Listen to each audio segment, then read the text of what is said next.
ها أنتم هؤلاء حاججتم فيما لكم به علم فلم تحاجون فيما ليس لكم به علم والله يعلم وأنتم لا تعلمون. Behold, you are those who have disputed greatly concerning matters which you knew.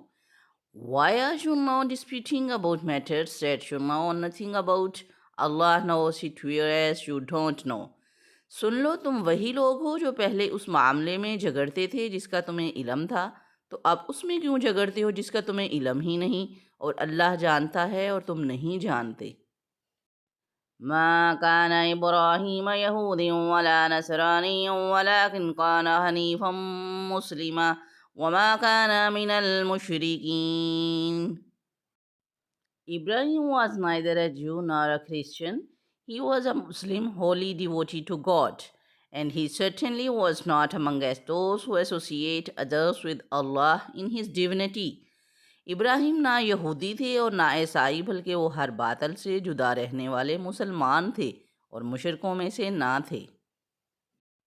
إِنَّ أَوْلَى النَّاسِ بِإِبْرَاهِيمَ لَلَّذِينَ اتَّبَعُوهُ وَهَٰذَا النَّبِيُّ وَالَّذِينَ آمَنُوا وَاللَّهُ وَلِيُّ الْمُؤْمِنِينَ. Surely the people who have the best claim to a relationship with Ibrahim are those who followed him in the past, and presently this prophet and those who believe in him. Allah is the guardian of the men of faith. بے شک سب لوگوں سے زیادہ ابراہیم کے حقدار وہ ہیں جو ان کی اتباع کرنے والے ہیں، اور یہ نبی اور ایمان والے اور اللہ ایمان والوں کا مددگار ہے.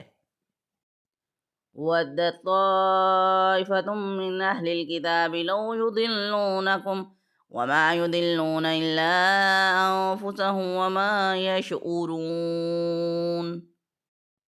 A party of the people of the book would fain lead you astray, whereas in truth they lead none astray except themselves, but they don't realize it.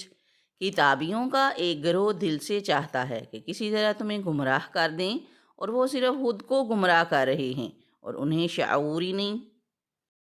یا اہل الکتاب لم تکفرون بآیات اللہ وانتم تشہدون. O people of the book, why do you reject the signs of Allah even though you yourselves witness them? اے کتابیو، اللہ کی آیتوں کے ساتھ کیوں کفر کرتے ہو حالانکہ تم خود گواہ ہو؟